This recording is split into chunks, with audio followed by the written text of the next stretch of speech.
Good morning student.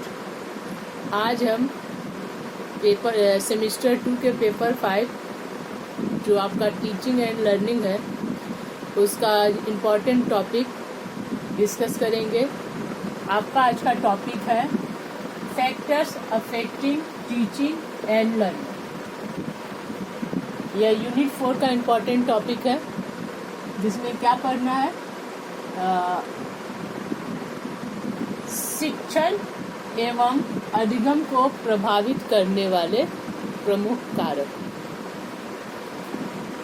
Factors. अब जानेंगे teaching and learning को प्रभावित करने वाले वो कौन कौन से कारक हैं जो टीचिंग लर्निंग प्रोसेस को क्या करता है, प्रभावित करता है। यानी प्रभावित करने का अर्थ हुआ कि शिक्षण अधिगम प्रक्रिया को जो चलता है सुचारू रूप से उसको चलने में या तो अवरोध का काम करता है या उन सब तत्वों को ध्यान में रखा जाए तो वही इस प्रक्रिया को संपन्न करने में क्या करता है, सहयोग का काम करता है। तो ऐसे में जानेंगे वो कौन कौन से कारक है, फैक्टर्स है जो टीचिंग लर्निंग प्रोसेस को प्रभावित करती है। जैसा कि हम जानते हैं कि टीचिंग एक ऐसी प्रक्रिया है जिसमें शिक्षक क्या करते हैं, छात्रों को ज्ञान देते हैं, सिखाते हैं, और लर्निंग उसी का पूरक परिभाषा है, पूरक टर्म्स है जिसमें क्या होता है, लर्निंग मीन्स सीखना, जिसमें छात्र ज्ञान को शिक्षकों के माध्यम से या अन्य तत्वों के माध्यम से सीखते हैं और उसको अपने व्यवहार में लाते हैं। तो दोनों प्रक्रिया, शिक्षण और अधिगम प्रक्रिया यानी टीचिंग लर्निंग प्रोसेस, इन दोनों के आपसी सहयोग से ही कक्षा में शिक्षण का कार्य होता है, ज्ञान लिया जाता है, ज्ञान दिया जाता है। तो ज्ञान लेने और देने की प्रक्रिया में भी बहुत सारे ऐसे कारक होते हैं, तत्व होते हैं, एलिमेंट्स होते हैं जो इस प्रोसेस को क्या करता है, प्रभावित करता है। ये अच्छा भी हो सकता है और बुरा भी हो सकता है। तो इसीलिए इन सभी कारकों के बारे में जानना बहुत जरूरी है ताकि हम टीचिंग लर्निंग प्रोसेस को बेहतर ढंग से संचालित कर सके। तो आज चलिए अब डिस्कस करते हैं वे सारे टॉपिक जो आपके सिलेबस में दिया गया है, जो आप लोग को पढ़ना है डिटेल में। तो आज उन्हीं टॉपिक्स को डिस्कस करते हैं कि मेन फैक्टर कौन कौन से हैं जो टीचिंग लर्निंग प्रोसेस को इफेक्ट करता है, प्रभावित करता है। जिसमें पहला है अकॉर्डिंग टू सिलेबस मैच्योरेशन, जिसको कहते हैं परिपक्वता, मैच्योरेशन। दूसरा है अटेंशन अर्थात ध्यान। तीसरा है फैटिग मतलब थकान। और चौथा जो इम्पोर्टेंट फैक्टर है वो है आपका मोटिवेशन यानी प्रेरणा। ये 4 टॉपिक आपके सिलेबस में दिया गया है। ये चारों टॉपिक है, चारों जो फैक्टर है जो टीचिंग लर्निंग प्रोसेस को क्या करता है, प्रभावित करता है। अब इसके बारे में हम डिस्कस करते हैं। पहला फैक्टर जो है मैच्योरेशन यानी परिपक्वता। मैच्योरेशन उस अवस्था को कहते हैं जो बढ़ते हुए उम्र के साथ बालकों में आती है। अर्थात बालकों के जन्म से जैसे जैसे वो बड़े होते जाते हैं उनके शरीर में उसकी शारीरिक और मानसिक विकास और वृद्धि की प्रक्रिया को ही कहते हैं मैच्योरेशन। तो मैच्योरेशन भी उम्र भी और उम्र के अनुसार उसका विकास भी, ये भी सीखने की प्रक्रिया को क्या करता है, प्रभावित करता है। फॉर एग्जाम्पल हम मान सकते हैं कि एक 2.5 साल का बच्चा को साइकिलिंग करना आता और एक 5 साल का बच्चा को भी साइकिलिंग करना आता, तो एक 2.5 साल के बच्चा और एक 5 साल के बच्चा दोनों साइकिलिंग करे तो दोनों के साइकिलिंग में क्या फर्क आएगा? फर्क यही आएगा कि 2.5 साल का जो बच्चा है भले वो साइकिलिंग तो कर ले रहा है लेकिन उसके पैरों की मांसपेशियां, उसके हड्डियां उतनी मजबूत नहीं है। और वही एक 5 साल का बच्चा, उसके हड्डी मांसपेशी ये क्या है, मजबूत है, वो बहुत आसानी से साइकिलिंग को कर सकता है। तो ये 5 साल का बच्चा जो कर रहा है वो मेचुरेशन है, यानी उम्र के साथ परिपक्व होना, मेच्योर होना माना जाएगा। और वही 2.5 साल का बच्चा, उसका वो उम्र नहीं हुआ है कि वो आसानी से साइकिलिंग कर सके, तो भले वो सीख गया हो और किसी का कर रहा है, लेकिन दोनों के साइकिलिंग करने में फर्क आ जाएगा। बेहतर ढंग से साइकिलिंग कौन कर पाएगा? जो 5 साल का बच्चा है।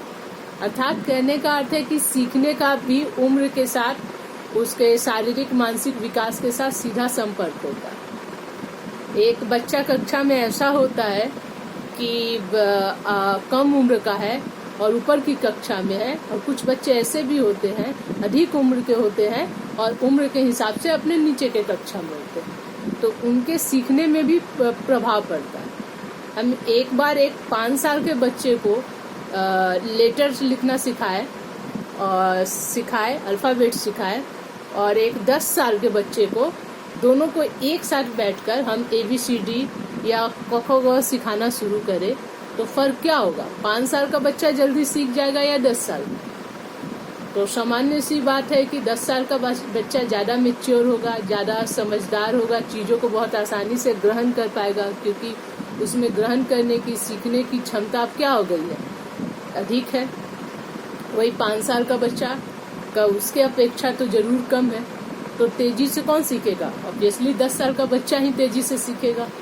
तो सिखाने की प्रक्रिया को मैच्योरेशन यानी परिपक्वता प्रभावित करती है।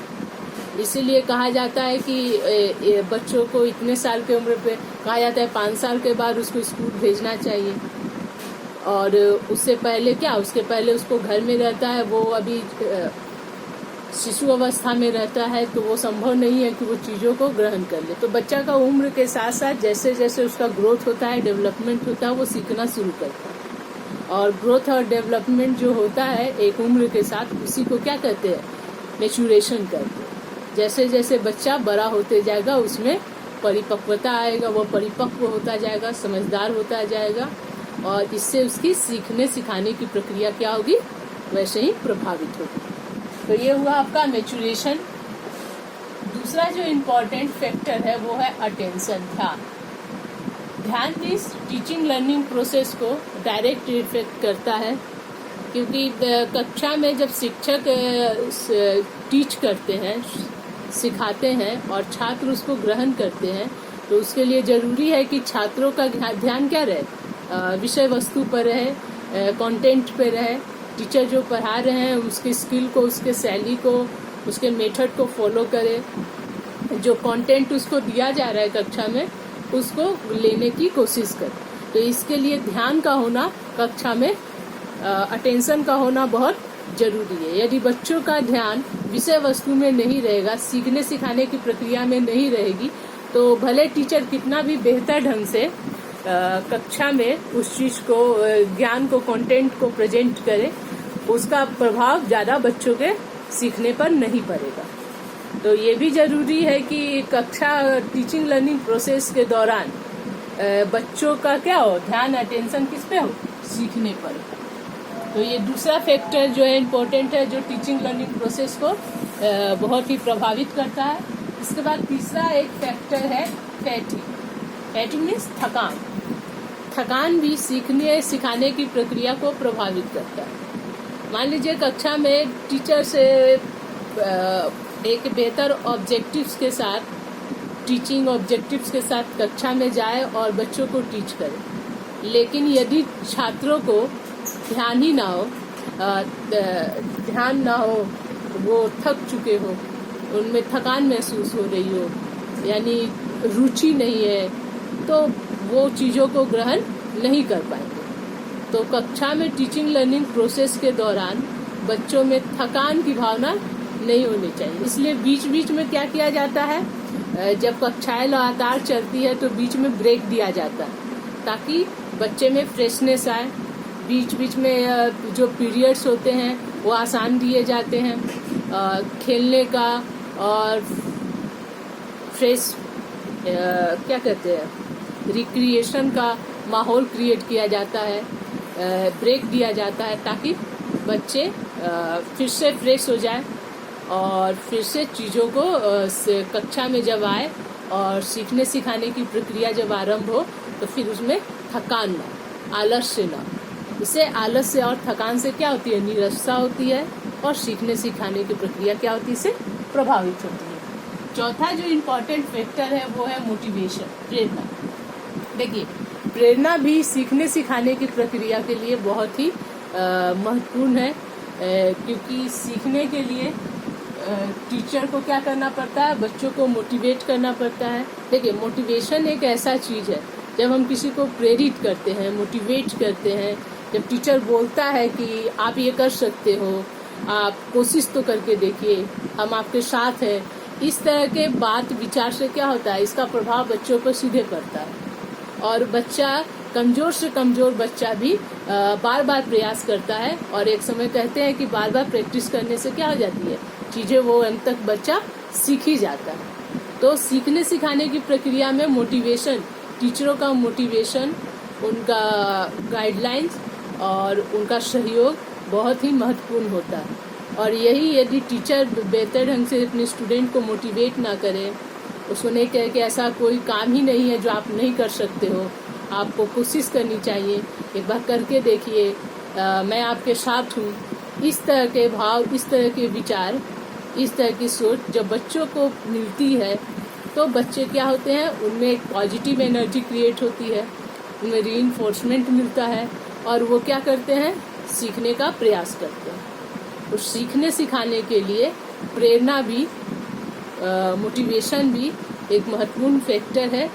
और यदि इसकी मदद से टीचर चाहे तो कमजोर से भी कमजोर बालक को बेहतर बना सकता है, योग्य बना सकता है, उसे सीखने सिखाने की प्रक्रिया में बेहतर ढंग से सम्मिलित कर सकता है। और इससे क्या होगा, सीखने सिखाने की प्रक्रिया आसान भी हो जाएगी, वो उद्देश्यपूर्ण, जिस उद्देश्य से शिक्षक कक्षा में प्रवेश करते हैं वो सफल हो पाएगा। तो इस तरह ये महत्वपूर्ण सारे फैक्टर है जो टीचिंग लर्निंग प्रोसेस को क्या करता है, प्रभावित करता है। अब आगे इनके बारे में हम डिटेल में जानेंगे कि ये सारे फैक्टर्स कैसे हैं, किस तरह ये सीखने सिखाने की प्रक्रिया को प्रभावित करते हैं। चलिए, आज के लिए इतना ही। नेक्स्ट वीडियो में हम नेक्स्ट टॉपिक को डिस्कस करेंगे। Thank you.